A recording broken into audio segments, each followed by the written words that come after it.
C'est votre droit, avec l'Ordre des avocats du barreau de Lille. C'est votre droit sur Grand Lille TV en partenariat avec l'Ordre des avocats du barreau de Lille. Nous accueillons aujourd'hui Maître Mathieu Mas. Bonjour. Bonjour.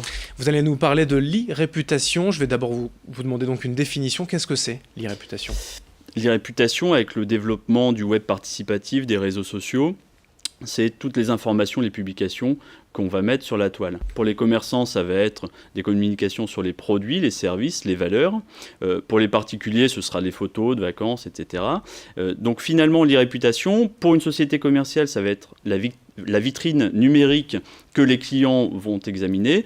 Pour les particuliers, ce sera plutôt une espèce de curriculum vitae, voire de journal intime, que des recruteurs vont pouvoir observer. Cette e-réputation, peut-on la surveiller ?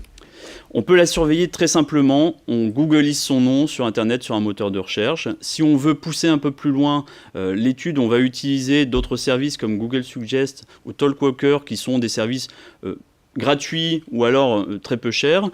Si on a besoin de faire un examen un peu plus poussé de son réputation, là il faudra faire appel à des sociétés privées qui vont pouvoir adopter vraiment une stratégie pour justement scanner l'intégralité du net. Et comment peut-on l'entretenir, cette réputation ? Là, c'est un choix personnel.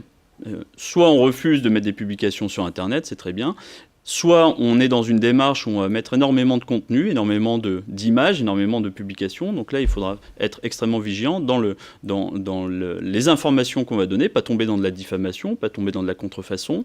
La tentation est aussi grande pour des sociétés commerciales de mettre des faux avis. Ça va faire remonter une belle image numérique sur Internet. Néanmoins, la DGCCRF est extrêmement vigilante sur ce type de pratique qui constitue de la pratique commerciale trompeuse. Donc plus on est exposé sur la toile, plus on est la cible aussi, il faut le savoir, des attaques malveillantes. Et que peut-on faire, surtout en réponse, si l'on est l'objet de ce type d'attaque ? Alors, tout dépend du type d'attaque en réalité. Si on est un professionnel et qu'on a un mauvais avis d'un consommateur qui n'a pas été content du plat qui lui a été servi dans un restaurant ou de la qualité de la literie dans un hôtel, eh bien il faudra faire avec parce que ça fait partie de la liberté d'expression. Ça, la jurisprudence le rappelle très fréquemment. En revanche, après, tout dépendra de l'information, de la publication, du contenu. Est-ce que c'est une attaque personnelle ? Est-ce que c'est de la diffamation, de l'injure ? Il faudra être extrêmement rapide puisque vous avez 3 mois à compter de la publication pour agir. Après, c'est prescrit. Est-ce qu'on est plutôt sur de l'atteinte à l'image ou à la vie privée? Bon, là, on a un peu plus de temps pour élaborer une stratégie. Après, si on est un professionnel, est-ce que l'attaque porte sur le produit ou sur le service, auquel cas on peut envisager une action en contrefaçon, une action en concurrence déloyale? De toute façon, il y a vraiment un panel d'actions en justice possible. Il faut quand même faire des mises en demeure préalables, mais la difficulté, c'est de retrouver la personne qui se cache derrière un pseudo. Et il faudra nécessairement passer par une ordonnance judiciaire pour contraindre l'hébergeur à donner l'identité de la personne qui se cache derrière ce pseudonyme. Donc c'est vraiment quelque chose d'extrêmement complexe à ce stade-là.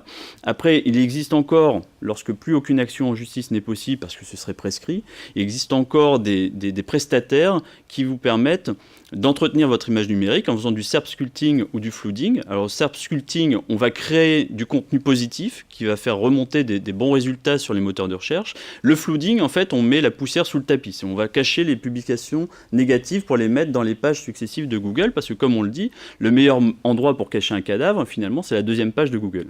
Merci, Maître Mas, pour ces explications.